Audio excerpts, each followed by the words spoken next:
বৃষ্টির কারণে প্রথম দিনের খেলা শেষ। লাঞ্চ বিরতির সময় আরেক দফা বৃষ্টি নেমেছিল কানপুরে, তবে বেশিক্ষণ স্থায়ী হয়নি। বৃষ্টিতে 15 মিনিট পিছিয়ে ছিল দ্বিতীয় সেশন শুরুর সময়। বাংলাদেশ সময় দুপুর 1:40 বদলে 1:55 শুরু হয় খেলা। এরপর ঘণ্টাখানেকও খেলা হতে পারেনি। আলোর স্বল্পতায় খেলা বন্ধ করতে বাধ্য হন আম্পায়াররা। কিছুক্ষণ পর শুরু হয়েছে বৃষ্টিও। সেই বৃষ্টিতে দিনের খেলা এখানেই সমাপ্ত করেছেন আম্পায়াররা।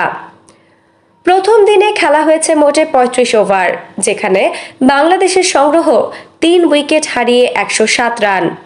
6 রান নিয়ে উইকেটে আছেন মুশফিকুর রহিম। অপর অপরাজিত ব্যাটার মুমিনুল হকের সংগ্রহ 40 রান। কানপুরে গত রাতের বৃষ্টিতে মাঠ খেলার উপযোগী করতে সকালে বেশ খানিকটা সময় লেগেছে। তাতে নির্ধারিত সময় খেলা শুরু করা সম্ভব হয়নি। 1 ঘন্টা দেরিতে টস হয়েছে বাংলাদেশ সময় সকাল 10:30টায়, আর খেলা শুরু হয় সকাল 11টায়। টস হেরে ব্যাট করতে নেমে নতুন বলে সাবধানে শুরু করেছিলেন বাংলাদেশের 2 ওপেনার জাকির হাসান ও সাদমান ইসলাম। জাসপ্রীত বুমরাহ ও মোহাম্মদ সিরাজকে ভালোভাবে সামলেছেন তারা, তবে আকাশদীপ আক্রমণে এসে ভারতকে ব্রেক থ্রু এনে দেন। ইনিংসের 9ম ওভারে প্রথমবারের মতো আক্রমণে আসেন আকাশ।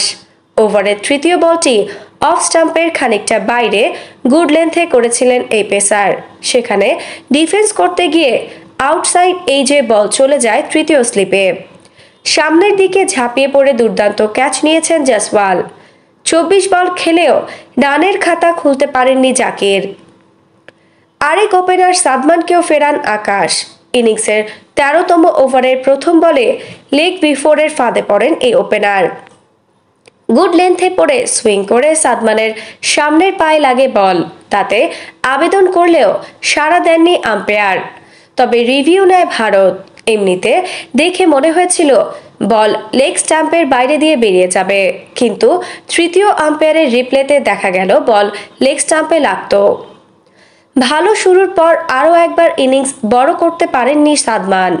4-4-এ 36 বলে 24 রান এসেছে এই বাঁহাতি ওপেনারের ব্যাট থেকে। দ্রুত 2 ওপেনারকে হারিয়ে কিছুটা হলেও তখন চাপে পড়ে বাংলাদেশ। তবে 4-এ নেমে এদিন শুরু থেকেই কাউন্টার অ্যাটাক করেছেন শান্ত। তার সাবলীল ব্যাটিংয়ে ভারতীয় বোলারদের প্রভাব কমে। আরেক প্রান্তে সময় নিয়ে সেট হয়েছেন মুমিনুল।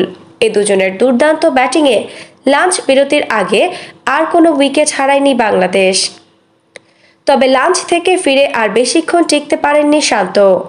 29তম ওভারের শেষ বলে লেগ বিফোরের ফাঁদে পড়েন বাংলাদেশ অধিনায়ক।